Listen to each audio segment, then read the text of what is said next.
Well, Alex, thanks for joining us here on the Build podcast. It's great to have you on the show. Blake, thank you so much for having me on the show. It's really an honor to be here.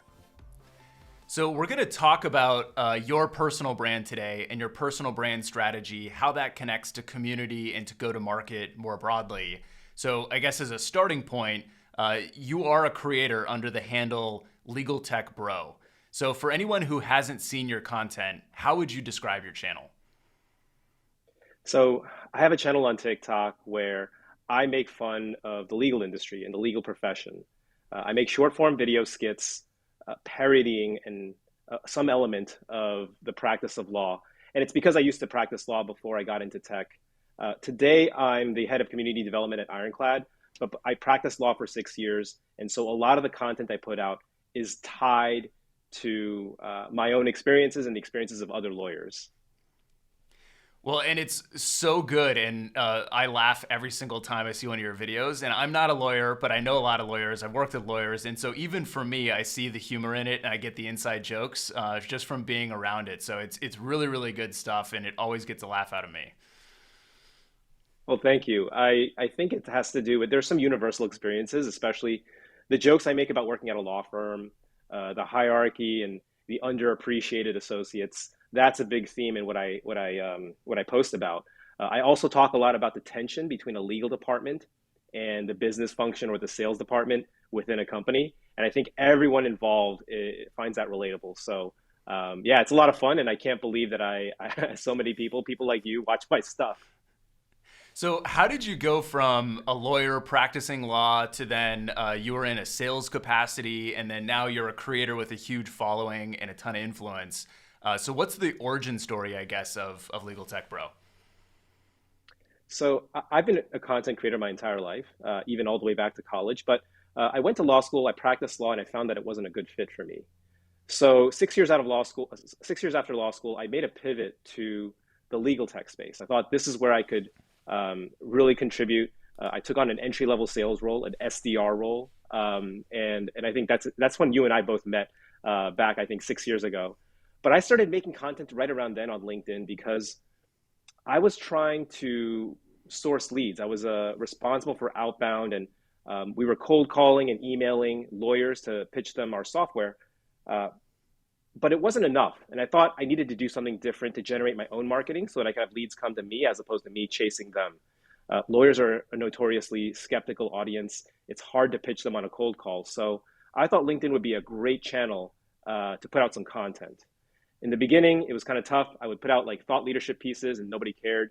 So I pivoted over time to talking about my career journey, leaving the law. And over the next, I want to say 3 or 4 years, this is 2016 to 2020, I built up a small following. And then when the pandemic hit, everything changed. I leaned into the content because I thought that it was a promising channel to drive my own leads. Like I was getting inbound demos at a trickle, but when the pandemic hit, I really leaned into it. I tried all sorts of different mediums. I tried different content styles, all tied around this, creating compelling content for a legal audience. And that took me to TikTok, which I never imagined that I would be doing. I remember my wife told me about TikTok. She's like, there's this app with like teenagers dancing and lip syncing. And I was like, that seems silly. I can't use that in any way. So I went back to LinkedIn and posted. But a few different people in the legal community told me, hey, you should try out this app. And so I downloaded the app and I made a couple of videos. I had no followers. I had no presence. I didn't know what I was doing.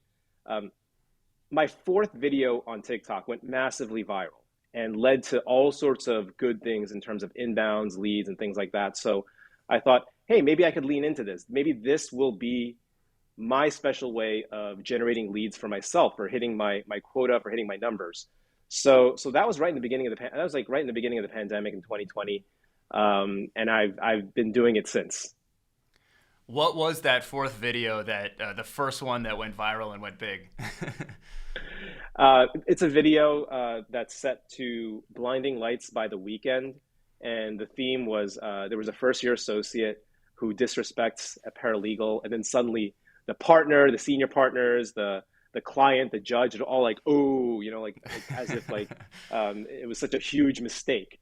So I think that was relatable to a lot of people. The video hit 2 million views, And it was kind of a crazy experience because I remember I was on a sales call and I got like my Slack was blowing up from one of my friends at the company, and they were like, "Hey, like you're all over the FYP on TikTok. You're like everywhere." I'm like, "What are you talking about? I have no followers on TikTok." And they were like, you know, they Now were you like, "I do. see it. Now you do. Now you do." Yeah. And I remember getting a text from my sister. I got text from high school friends. I mean, it just overnight. I just my content traveled worldwide.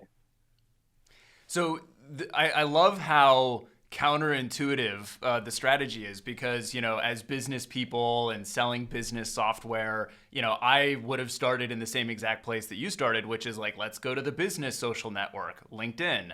And let's like, what do business people want to hear? Business thoughts and thought leadership and like, formal stuff about, why I'm so smart and why you should, want my expertise.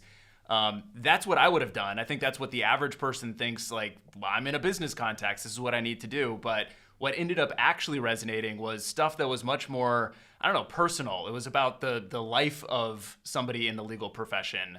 And then it was channels that weren't business channels. It was TikTok. So I guess like what are your takeaways from that? Like how did that change your perspective as to like what works and what resonates with content? I think you've got to go where people are and speak to the things that they care about. Oftentimes, those of us in tech and especially B2B SaaS, we kind of get laser focused on the tech and talking about the technology. To our target audience, to the customers, we are just a small piece of their day to day, of everything they're dealing with. So when I first started posting, I posted about trends in legal tech. I thought if I talked about technology, buyers might be interested in reading it. And this is kind of a well-worn playbook for a lot of thought leaders. It didn't work for me. People just didn't care about it. So when I pivoted to talking about my own career journey on LinkedIn, when I started writing about being an unhappy lawyer and finding something better, that spoke to people more. And lawyers are all on LinkedIn, so they're there to look for career opportunities. It helped me build a following much more easily than if I had created my own website and set up a white paper. So I think speaking to people and speaking to people on topics they care about, going to where they are is the first step. And unexpectedly, even though I wasn't talking about tech, people reached out to me for product demos and for sales conversations because if you go to where they are, they're going to reach out and they're going to look at your profile, they're going to see what you're about. Some small percentage of them are going to be in the market for your tech. That's when I think the magic happens. And then when I expanded to TikTok, when I expanded to short form video, making funny skits, it kind of took things to a different level where now people were sharing my videos and they were like maybe downloading them from TikTok and sharing them with each other on group texts. And I also started shifting my content strategy from talking about my career journey to talking about the tension between sales and legal, for example, or the difficulties of working at a law firm, because those are universal experiences for our target audience. So I didn't have to like tell them to get a contract management system. I didn't have to tell them to get technology. They would relate to the content I made and then look me up and then see that I was at a contract technology company. Yeah, it's to me setting up this really interesting juxtaposition, which is, I think it's possible to look at content, and a lot of people do, and just default to content that actually is about me, the person writing the content. Thought leadership, look at how smart I am, look at all the ideas, look at all the things that I'm pointing to in legal tech and the trends there, whatever. And what you're describing is making content that's more about you, the audience. I know what it's like to be in your shoes. I know what's frustrating about your journey, and I'm going to make content about that so that I show that I understand you as a person and something that you're going to resonate with. It's not about, me making myself look like the biggest thought leader in the world. It's about me connecting with you as a person and understanding you. That's exactly right. Incidentally, it helped me build my personal brand, which I've never been an expert in. But when you talk about other people, when you create content relevant to other people, it lifts up your personal brand in a way that doesn't happen when you talk about yourself. We all are on LinkedIn. We see the cringy posts from the thought leaders who want to like talk about only themselves. It comes across, right? But when you create content that's designed to create value for someone else, whether it's to educate them, to entertain them, something helpful to them, it lifts you up and you create a lot of goodwill. And that's kind of what happened to me kind of by accident. Like I always felt uncomfortable being on video, and I did it because I thought that I could make people laugh, which I really like doing. I wasn't going to go on video to teach people things about, legal tech or my expertise. It was just me trying to make people laugh, and in doing so, I unwittingly and accidentally created my own personal brand. Yeah, it's making that content that's about the other person. It's much more personal. But then you also, kind of when you evolved from talking about your career journey to then talking about the tension that exists between legal and sales and inside sort of an in-house legal department, that was adding an additional element. It still had that personal element of like, I understand what it's like to be in this position and the friction that comes from it. You can kind of poke fun at it and bring humor into it. But it's also layering in something else, which is, in a sense, you are starting to talk about what your company does, but it's not through focusing on the solution. It's through focusing on the problem. It's like, hey, you've all been in this position before where this really annoying thing that happens and it's funny in retrospect and that describes the problem. You don't even mention that you have a solution to it, but like they resonate so much with like, this guy gets me. He knows what I go through. He's been there. He's been in my shoes. Let me look and find out a little bit more. Oh, he works at Ironclad. What is Ironclad? Maybe I need that. He understands the problem so well. Let me get the solution that he stands behind as well. That's exactly right. The way you described it, that's exactly right. Um, the funny thing is that I think a lot of people think when they see my videos, they're like, "Oh, this guy's worked at a legal department before. That's why he can make that content." When I make the jokes about the tension between legal and sales, I'm a lawyer. I've never worked in a legal department. My jokes come from actually being on the perspective of the salesperson. I have been a quota carrying sales rep for 5 years. People don't see that because the persona I project in my skits really speaks to the legal department's pain points. So that's kind of why I also frequently talk about the tension between legal and sales, because a lot of these problems are solved by contracts management systems. I never have to talk about it. And I learned that pretty early on. It was like instinctive to me because in sales, as you know, in B2B sales especially, you don't go into a sales call pitching your features. You talk about the problems. You do what we call discovery. You try to understand the challenges of the other person. Only then have you earned the credibility to talk about your solution. I just do it on social. And so I think that's why my content is interesting and compelling. I think a lot of people in B2B try to talk about the solution probably a little bit too much. If you focus on the problems, I think you're going to see a very different reaction. So let's get into a little bit of what this looks like kind of in the day-to-day. So how does Legal Tech Bro fit into your day-to-day role on the community team at Ironclad? I guess, are you making videos all day, every day, or is there more to the strategy than, making funny skits? Well, I think the core engine to what I do at Ironclad is the social media content. So I make TikToks, but I also have a pretty active Twitter account where I make memes and repost memes. I'm active on Instagram. I've got my own Substack. I do a lot of content, right? And I think what all of that does is it creates goodwill and gets people's attention. The way I work with Ironclad is that that's what I just described. The content creation is one part of it. My role at Ironclad is to engage with the community and doing that through Ironclad events. So a big part of what I do is I host webinars and events. We have community dinners where we bring people together and I get to meet them and hear more about this target persona. I get to build connections, and when the time is right, they'll raise their hands and buy Ironclad. I also jump on sales calls because my content is so familiar to our target audience. Sometimes they like I got this email yesterday from someone saying, "Hey, we're considering Ironclad. Can you jump on a call? Because we'd love to meet you. We see your TikToks and we just want to hear from you." So like jumping on sales calls and then kind of internally talking a bit more about helping out with sales and on product strategy, competitive intel, because I used to work at another contracts company. I do a lot of those kinds of things. But I think the core function that I do is engaging with the community, which means not just creating content on social, but going out into conferences, community dinners, and webinars to actually meet the people to introduce them to Ironclad. So I guess how does, in addition to just people being aware of who you are and then, that awareness creating sort of some level of desirability, how more specifically does making a TikTok then turn into, community dinners or what you do with community dinners or sales calls or other sort of events? Like what's the connectivity there and what's the playbook, I guess you could say? I think a lot of this is still trying to be figured out. We know that it works, but drawing up that it's not a linear path. The buyer's journey is pretty complicated, as you know. It's like you don't just, it used to be you just talked to a salesperson, learned about the market, and then made a choice. Today, buyers are just doing a lot of research. They're consuming content everywhere. They're meeting people, talking to their peers. And I think Ironclad, to its credit, recognized this very early on. In the early days of the company, our founders just hosted these community dinners where they did not talk at all about Ironclad. And magically, these leads and sales would happen out of it.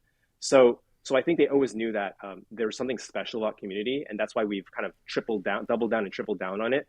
Um, Essentially, the content creates this goodwill and awareness. It's not just me, by the way, Blake. It's also our chief community officer, Mary O'Carroll, who's a legend in the legal operations world. She was the president of Clock, which is a big organization for legal ops in our space. Um, the relationship she's had, the goodwill she has in the community, the goodwill I've generated in the community, all of that is kind of bundled together. And people will reach out to Ironclad because they know of us. They know my TikToks, they know her through her work. And then people will be more curious to say, why would these people join Ironclad? What are they all about? Now, a big portion of those people maybe are not qualified buyers, but a large portion of them are. And they've already been positively predisposed to the company because there's just good vibes all around. And what they do is they actually join our webinars. They learn about the product. We may host a dinner and they say, hey, I want to go check it out. And so we're almost like nurturing them using goodwill as opposed to like pushing content or pushing marketing materials on them. They're actually raising their hands and reaching out. And so whether it's going through the webinars, the community dinners, meeting us at conferences, they kind of get introduced to the Ironclad brand. And in doing so, eventually will raise their hand and say, hey, we want to buy. Yeah, well, it's so clear to me the way that connecting with people in a genuine human way on social benefits you in all these community events. Because again, back to where we started, if you're like a stodgy corporate brand, just talking about like corporate enterprisey stuff, and then you're like, hey, do you want to come to a dinner? It's like, oh man, more work.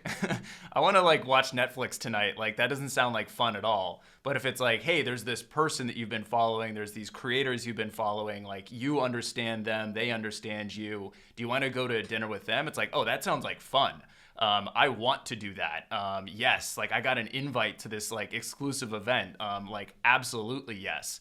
So that's like one element of it. But also something that I've seen is, having a podcast. Who's going to be the guest on the podcast? Like having an event. Who's going to speak on stage at the event? And if you're trying to use a stodgy corporate brand to like attract really great speakers, that's going to be difficult. But if you've built a personal connection with other folks that are influential, and they're like, yeah, I want to be on stage with that guy, or like, yeah, I would love to be a part of an event that sort of is that I can be associated with all of that really good stuff that's going on. It sort of opens the door and it greases the skids for community to actually happen versus like trying to force fit it to happen in a way that nobody actually wants.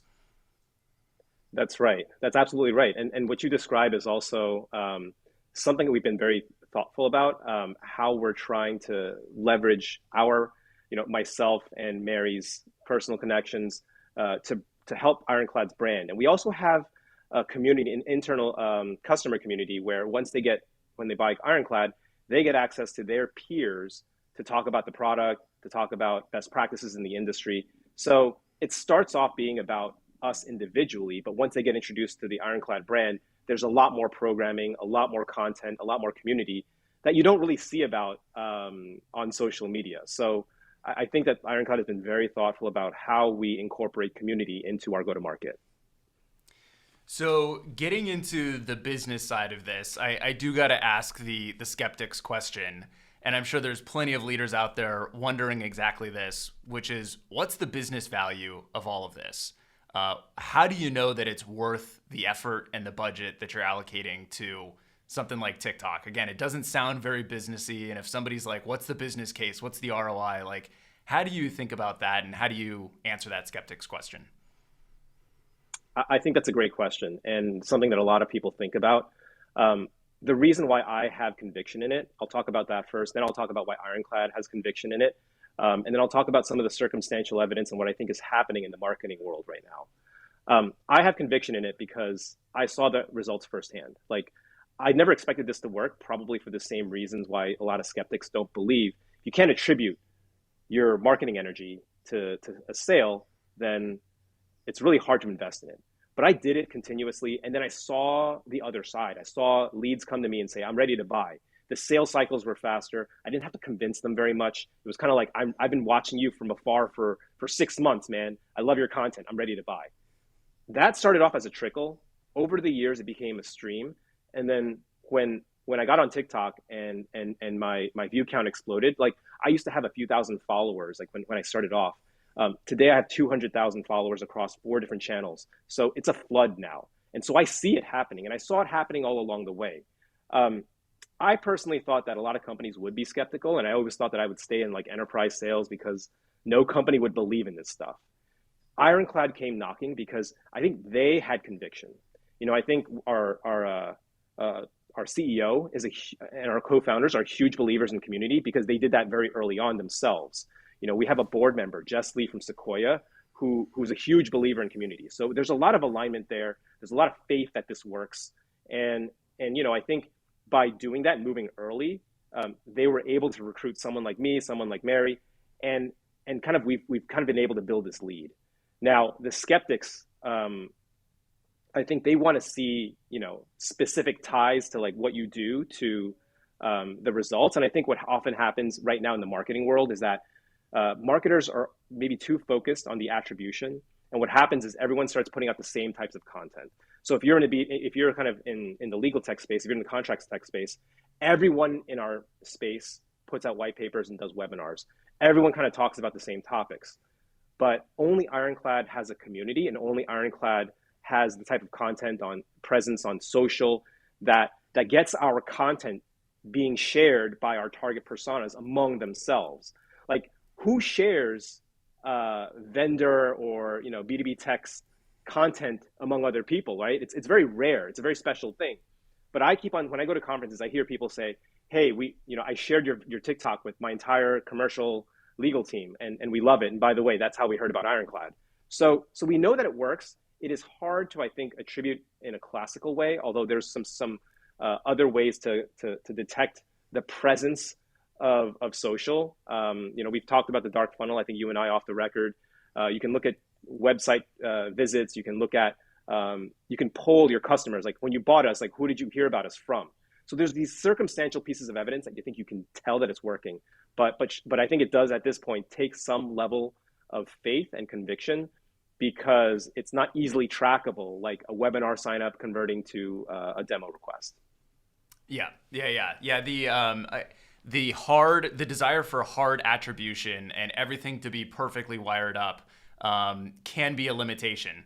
And so recognizing that there is an element of the dark funnel or an element of dark social, and when you look at it at the highest level, it's pretty clear that it's working. It's like in your case, all right, there's one sales rep on our team who, has faster close times, a lot more inbound, and is just, standing head and shoulders above the rest. Like, what is that person doing? Oh, that person's doing content. Like, okay, that's clearly working, even if I can't draw the attribution model. Or even zoomed out to the organizational level, it's like, look at, all of the engagement that we have at community events. Like, look at the lead flow that's growing. Even if I can't wire up the attribution perfectly to understand the exact last touch, that sort of drove the conversion, it still is working at the high level. And so getting out of the trap of like everything must be perfectly attributable, like in a spreadsheet, I think is a major unlock. And it does require a little bit of faith, but like, hey, look what can happen when you have a little bit of faith. Like the floodgates can open. Absolutely. And I do think cold calling is still important. My view on it is that, when it was pioneered, maybe 10 or 15, 20 years ago, it was probably a lot more effective than it is today because everyone uses the SDR model. Everyone kind of does the same thing. Marketing channels are dynamic. The more people crowd into it, the less effective it is. The fact that it's hard to convince people that social and TikToks work makes it more effective because it's not crowded yet, although I think the word is out.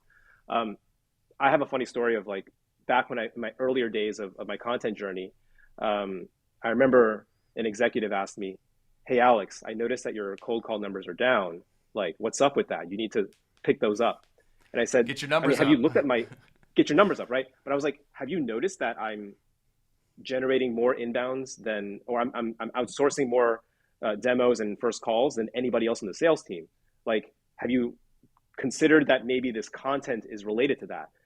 And he didn't, right? He was very confused by it because he had a certain model of how it all should work.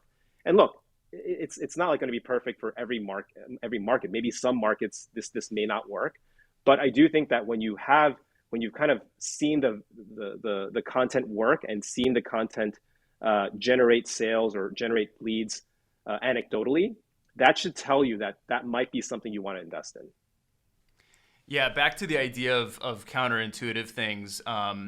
It's kind of funny because in general in life, but especially in business, somebody could have an idea. And then if nobody else is doing that idea, it's kind of like, oh, well, nobody else is doing it. It must be a bad idea. Um, and actually, the right answer oftentimes is like, take the other side of it. Nobody's doing this. Maybe it's a brilliant idea. Maybe this can be the thing that we can do that, can really stand out. And so instead of trying to be like everybody else and only do things that are well worn and proven, which just means that you'll be another one of those doing that same exact activity, it's like, actually when somebody has an idea, when you see an opportunity that nobody else in the space is doing, or like very few people in the entire like industry are doing, maybe it's a brilliant idea. Maybe that's actually the stuff that you should run to, as opposed to like just the common sense stuff that everybody already does. That's exactly right. And when I first started posting content for many years, people were asking me like, "What are you doing? What is this? What's the point of all this?" Especially lawyers, right? Because lawyers tend to be like what you just said. They say, "Who else is doing it? Who has been successful with this?" We as lawyers are typically late adopters. We don't like to try new things. We like to do what works. And so for many years, friends would ask me like, "What's the point of all this?" I tried to explain to them, hey, this is working from a business development perspective, from a sales perspective, but I know it looks weird, but I'm just going to keep doing it. And it wasn't until the pandemic when everyone reached out to me and said, I now understand why you're doing it. But I think it would have been impossible for them to recognize back then because it just no one was doing it. But I think that's why you can, if you were an early mover in this space, you can collect a lot the lion's share of rewards. And I think this is why I'm really impressed with Ironclad's leadership because this is kind of part of our culture. We do things very differently. Our leadership team invested in community very early on. In our space, I think after we did, several other companies quickly followed. It's really hard to build up a community, especially if you don't have people who are who have audiences or have ties to existing communities. So the fact that Ironclad moved early is a big reason why it works so well for us. So as we close out here, I want to get super tactical for folks that are listening right now, and they're really saying, "Okay, I want to do this. This sounds great. I've overlooked this opportunity. Maybe I've sort of overthought it and been too focused on attribution. I want to give it a go." So if somebody wants to do that and take the first step, where do they begin? I think the first thing you've got to do is select the right platform. Go where your target audience is. And I chose LinkedIn because that's where lawyers typically are. I know every market is different. For example, I think a lot of people in VC are on Twitter, for example. So that strategy, if you're targeting them, would be different. So go where your customers are, where your target audience is. And then once you do, just start posting. Once you start posting on lots of different things, you will quickly see what resonates with people and what doesn't. I think optimize for what speaks to the people you're trying to get in front of first matters the most. Don't think about how you can market to them. Just think, how can I make myself relevant to this audience? Maybe that's talking about technology, but maybe it's talking about something else. Over time, as you build up a critical mass of followers, they will help guide you to where you eventually want to go. I think most people get stuck on the creating content part. It does feel cringy at times. It feels weird to put yourself out there, but that's exactly why it works. And if it didn't feel strange or uncomfortable, then everyone else would do it and the opportunity would be gone. So that's the advice I would give. Select the right platform where your people are, and then start putting out content and pay attention to what resonates with people. Yeah, that fits for me as well. Also doing video, different style, different platform. Not on TikTok yet, but might be heading there soon. We'll see. You're convincing me through this conversation. But if I look back on the first videos that I did for the PLG 123 series, which was like about 2.5 years ago now, they are extremely cringeworthy, like in terms of the quality of like the audio and the video, in terms of like the script, and like everything about it is cringy. But it kind of actually connects to some of the classic startup advice that people give. I think this is a Reid Hoffman quote, but it's like, if you're not embarrassed of your first version of your product, you waited too long to ship it. And that pertains to content as well. If you don't cringe at your first posts, then you waited too long. You were too precious about it. You were too perfectionist. And so don't overthink it. You should think about the persona and how do you connect with them, as you mentioned, but just get stuff out there and then start iterating and seeing what works. Totally. And by the way, I'm not laughing because of your cringy comment about your earlier content, but I'm laughing because it's so relatable. When I don't even look at my old content, I'm like, I can't look at it. It's too painful. I can't. Yeah, I can't even go there.